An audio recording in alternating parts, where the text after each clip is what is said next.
Hi friends, welcome back to On Location. We're here filming in Cranbrook. The show is produced with the support of Tell a Story Hive. Tucked in the heart of the Kootenays, St. Eugene is more than just a resort. It's a powerful symbol of reclamation and healing.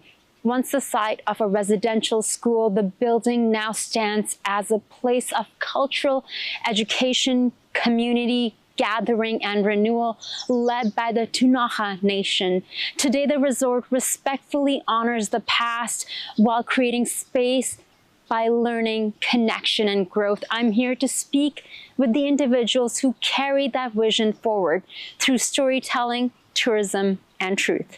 Hello, friends. Welcome back to On Location. We are here in Cranbrook, BC. We're at the Ktunaxa Interpretive Centre at the St. Eugene Resort, on land that holds profound history, pain, strength, and healing. This building once operated as a residential school, but through the leadership and vision of the Ktunaxa Nation, it has been reclaimed and transformed into a place of cultural revitalization and spiritual restoration. Joining me now is Leanna, who will be digging deep into the history and as well as the work that we're doing here. Can you please introduce yourself, Leanna? Kisukyukit, hu gaklik Leanna Gravel, hu gachigaki akin kumsas nuklet, sak yakit ak nuklet, hu initanacha. Good day, everyone. It's good to see you. My name is Leanna Gravel. I come from Tobacco Plains. I use both of the traditional names for my community, and I am Ktunaxa. Thank you so much for welcoming us. And I came here earlier this morning. It is quite an interesting feeling as you walk in and you're walking in through the doors and seeing photos of all these children. And now I get the opportunity to sit down with you and talk about the history and now how it's being used as a place for truth and reconciliation, but also healing. So tell us about the Interpretive Centre, which is part of the Indigenous-owned St. Eugene Resort as it stands today. The Ktunaxa Interpretive Centre, we opened up not too long after we opened up as a hotel, and it was always to have that space and that place to tell who we are as Ktunaxa people, as well as our residential school story, and about reclamation and reclaiming this building. Can you tell us a bit about your role since you have been here and some of the healing and the educational work that you've been able to do? I noticed earlier there were children coming here from the school, and Isaac, who is an elder, and he is also a residential school survivor, was giving them a tour. Can you tell us about the work that is ongoing since you started here? Since the inception of the program pre-pandemic, we decided that we wanted to expand our programming. So we always provided tours to groups coming through, mainly schools, business, industry, anybody who wanted to work with the Ktunaxa people so they would know our history, as well as our residential school story, and understanding our people and where they come from, and you know, the impacts from residential school. And going forward, as part of that, with expansion of our programming, it was to start looking at truth and reconciliation. And what that means, because when we talk about reconciliation, we're not talking about reconciliation just from residential school. We're talking about reconciliation for the last 150 years since contact, since colonization. We're talking about reconciliation of that. So knowing our full stories, our history, because there's not many history books written about us as Ktunaxa people. And we need to start telling our story and telling our truths, and then also providing an experience for visitors to come and learn about who we are. So we offer truth and reconciliation sessions, cross-cultural sessions for groups, business, industry. We are facilitators of the blanket exercise, as well as we provide cultural activities, so some beading activities, team building, teepee raising, traditional games.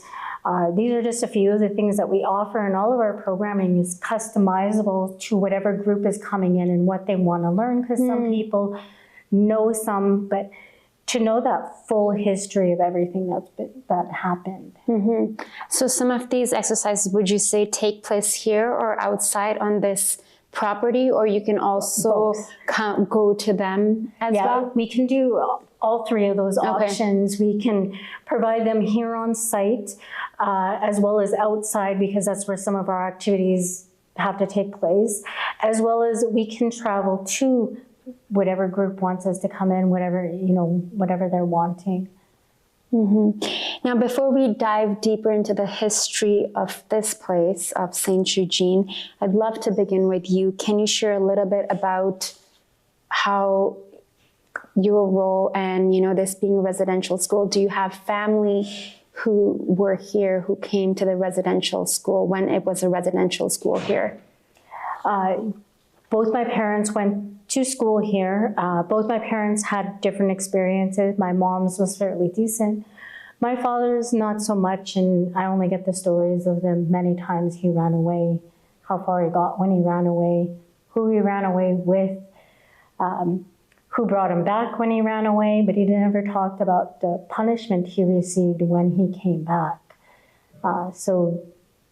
When we provide tours, that's what we always explain. Everybody's experience was different. It just depended on who the nuns and the priests were when they went to school here.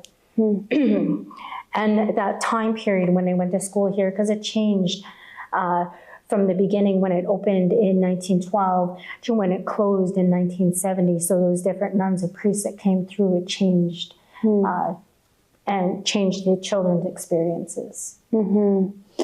And your father, you mentioned, doesn't really want to go so deep into that, or he just keeps that to himself? He keeps that to himself. Okay. What does it mean to you personally to be part of the work here, and especially on land that holds so much ancestral and community significance? For me, I was young on council when we first started building this. For me, even though both my parents went to residential school, I really didn't understand the full impact of what they had experienced or what they went through when this was a residential school. I didn't understand the history of it. So for me, when we started developing this from a residential school into a resort and each of those stages, I started to understand more of some of the impacts, what they went through, and more people started to share more of their stories. So it's not about me just sharing about my parents, but I share little stories that I've gotten from my aunts, my uncles, with their permission. I share those stories with whoever we're providing a tour to, whether it's a school, whether it's a business or industry. I share a little bit about them and what their experiences were like when they went here. So it's also, even though they're not telling their stories, I'm providing that story for them. I'm allowing it to still be told and still be heard without them actually doing it. We often hear the phrase, the land remembers. This building and this land carry memory of both trauma and tremendous resilience for those who might be visiting or learning about this place for the first time, like I am. How would you describe what it feels like to walk these grounds and what you hope people begin to understand when they do? One of the main things that we really want people to understand is the resiliency of the students who went here. Going through that and then coming out still a better people and with their strength, their language, their culture still with them. And about reclamation, because after the school doors were closed and this sat vacant, and then we turned it into a hotel, it's really about that reclamation. Going back to Mary Paul's words, within these walls, they took their language and their culture. It's within these walls they'll get it back, and it meant different things to different people. It was about going in and reclaiming that language and that culture that we weren't allowed to do here. So that's the base of our programming. So being able to, because all our facilitators are former residential school survivors, thrivers, they don't like the word survivors, warriors. They're our facilitators. So they're the ones who do the programming. So it's their start to their healing, as well as that reclamation, going in here and doing in this building what they weren't allowed to do. and reclaiming that back. So we host many workshops, language and culture workshops, as well as activities throughout the year. Tell me a bit about this space here. So we're sitting here in front of a teepee, and can you tell us like what the experience is like when individuals come here? And I'm very glad that, first of all, it is an Indigenous owned resort. There's a spa, there's a casino, there's a golf course. It's a beautiful property, like on with this river and mountains surrounding it. And then this can be part of the learning. So when people are visiting, you're supporting an Indigenous owned business, and then you come here and you understand the history behind it, even though, yes, it has all this darkness behind in the history.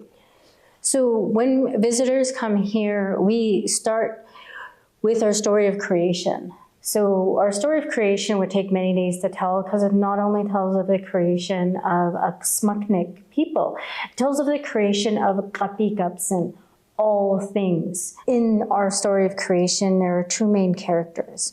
One of them is ⱡkamnin. Now ⱡkamnin, he is the chief of all of the animals. And he heard that there was a prophecy that one day there would be ⱡkamnin, there would be people.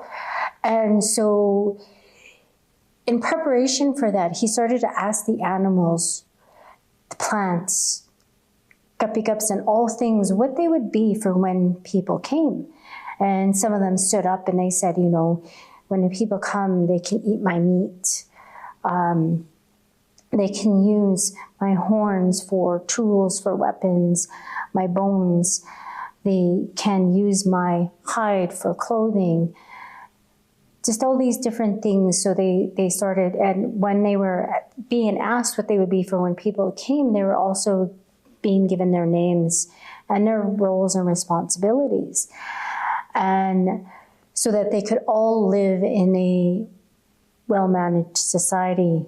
And they all had to be respectful of themselves and of each other. So having respect for each other so that they could live in this world. And then there was this other character, his name was Ktunaxa. Now Ktunaxa, he was a large water monster. And he decided he did not want to follow these rules anymore. He wanted to do what he wanted, when he wanted, eat what he wanted, however much he wanted, without being told how to do that. And so he started to do that, and this caused an imbalance in the animals' world, and it started to upset them. So they decided that they had to form a hunting party and hunt down Ktunaxa.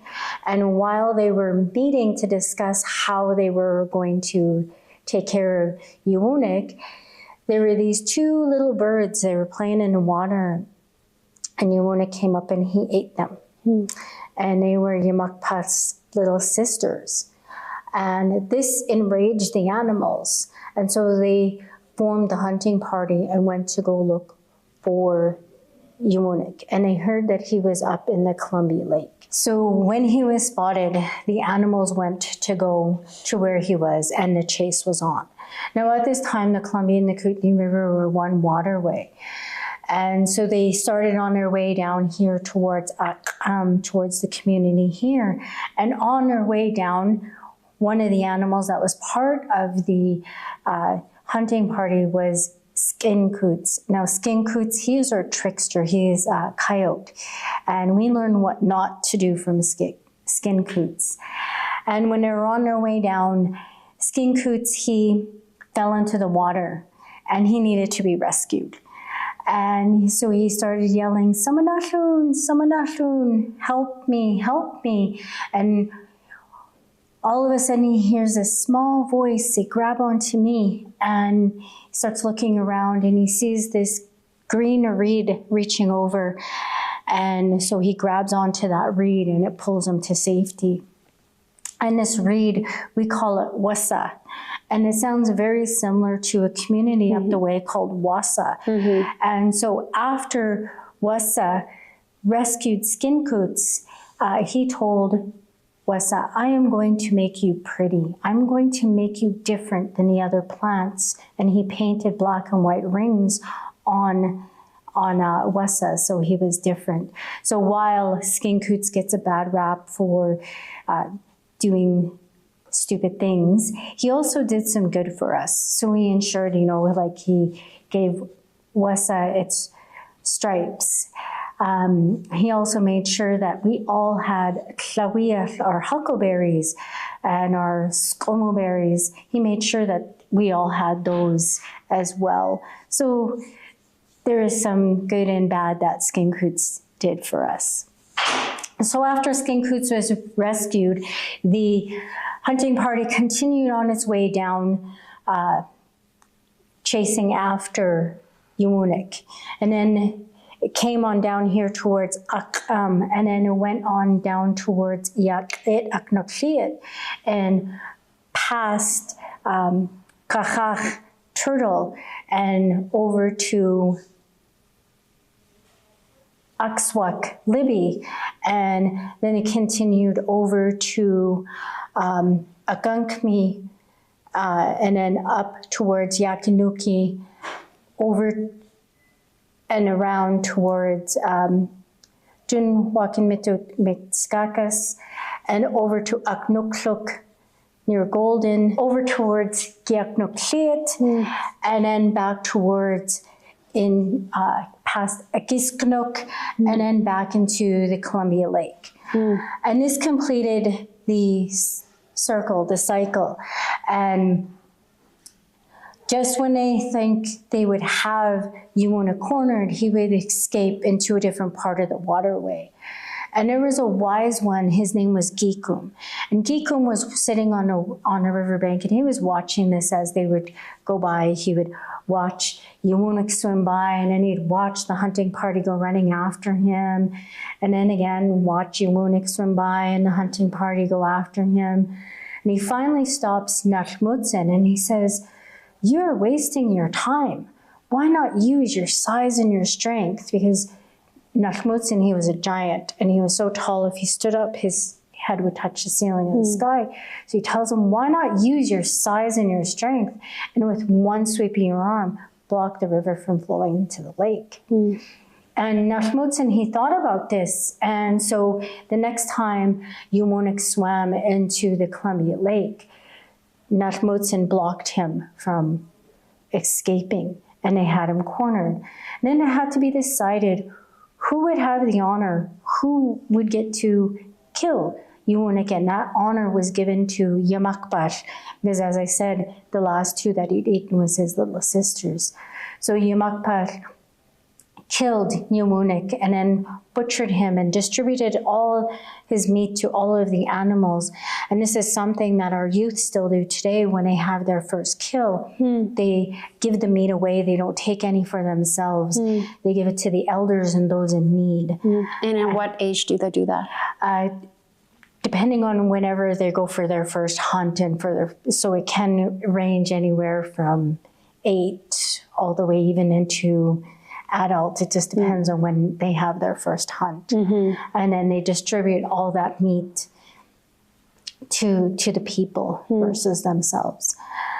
So after all the meat was distributed to all of the animals, all that was left was the ribs and the innards. And the birds came in and they took those ribs and they ate those ribs and they dropped them throughout the area. And that is what is our hoodoos today. And then Nalmutsen, he took the white swim bladder, the black ingredient from the liver and the roe, and he broke them into small pieces and he scattered them in all directions, declaring this will be the various races of people. And with the blood on his hands, he reached down to wipe his hands and he let that blood drop where it may, and he said, this will be the Ktunaxa. They will be small in numbers, but they will be mighty.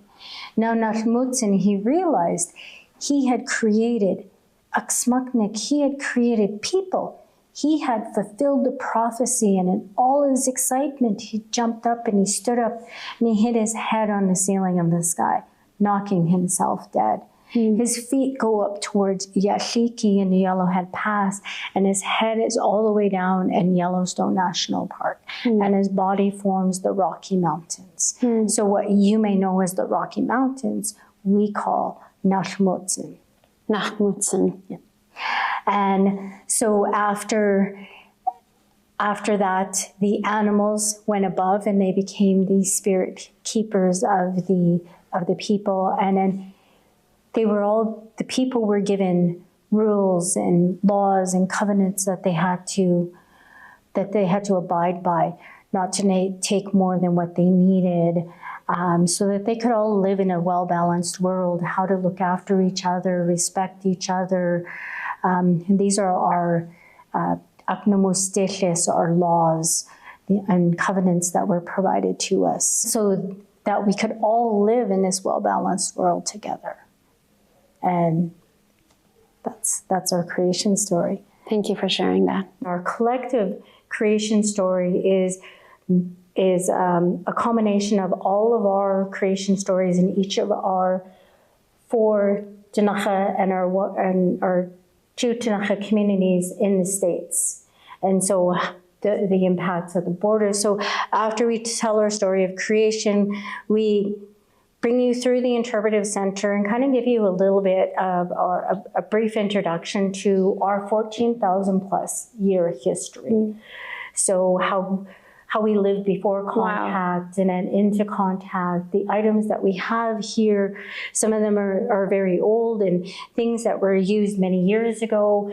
They're made from the land, from the animals, different parts, like as all things said what they would be when people came, what parts of them could be used for medicine, for tools and weapons, for food, for shelter, for our clothing, what parts of them could be used so that nothing went to waste. And that's how innovative and creative our people were, by living off the land and using those items to create weapons, tools, shelters, even down to our saddles. So just all of these things that make us unique as Ktunaxa people.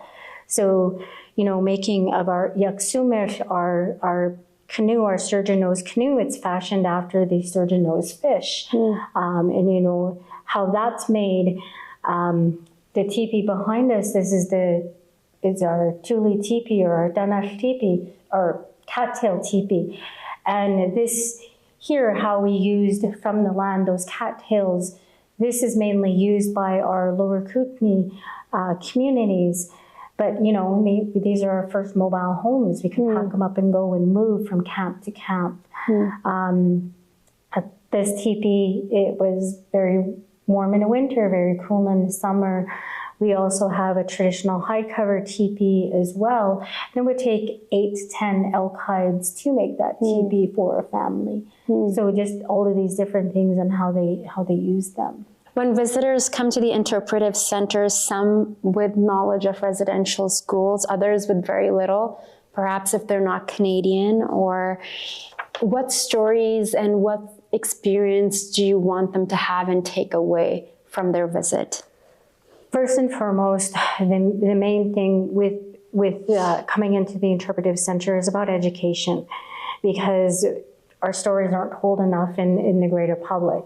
So learning, or even unlearning what they learned in school, because some of these things are, it is a part of our curriculum. However, it's only surface level. Yeah, we don't go into the schools don't go into the deeper stuff. So we go into a little bit. I didn't learn anything. And it depends on the groups. So each province is also different in what their curriculum is. BC, it is part of the curriculum. So you do have to learn that. And I know, like many the students who come here, they already have a pretty good idea when they come in, some of the things. But after we take them through our Interpretive Centre, we go through a little bit of our timeline and some of the impacts. And then we show them a video, depending on age group, a video called Survivors of the Red Brick School, which was done by former residential school survivors who went to school here in the 90s, telling their stories when our stories weren't yet being believed. But that was their start of their healing journey, to tell their story. Before we turned it into a hotel, so they had to come here one more time and learn about that, to talk about that, to talk about their experience, and to start that healing journey. As many of our people are on many different levels of their healing journeys, and we all know healing is not linear. There's many forwards, backwards, different, side roads as well. So it's different for each person. But we try to let them know, as a collective, some of the experiences, depending on who your tour guide is. For myself, I talk about my parents and what they went through, aunties, uncles, as well as I'm also married to, I'm a wife of a residential school survivor. So he went to school in Alberta, and so he, like my father, doesn't talk to his children about that experience. And just we try not to allow the people to walk away with any blame or shame. And we don't blame or shame anybody for not knowing. It's just, this is what happened. And, have a nice debrief with them before we send them on a tour of the building with our tour guides. Is there a teaching, a memory, or a message you carry close to your heart, something that continues to guide you in your work from your parents? From my parents, it was always, be proud of who you are and where you come from. And so I always hold that near and dear to my heart, remembering the community, the place, the people, my family, who I come from, my language, those little bits of those teachings when I was growing up, so those always stay with me. And having that pride in who I am as a Ktunaxa Bashki, as a Ktunaxa woman. Thank you for sharing that. I really appreciate your time and your presence, and thank you for welcoming me here. What's happening here at St. Eugene is a living example of resilience, a place where pain has been met with purpose and where culture and community continue to thrive. Whether through education, hospitality, or history, the message is clear. The past will not be forgotten, and the future is being shaped with intention. I'm honored to have spent time here, and I carry these stories with gratitude and respect. Until next time, I'm Zara Durrani, and I'll see you on Location, brought to you with the support of TELUS Story Hive.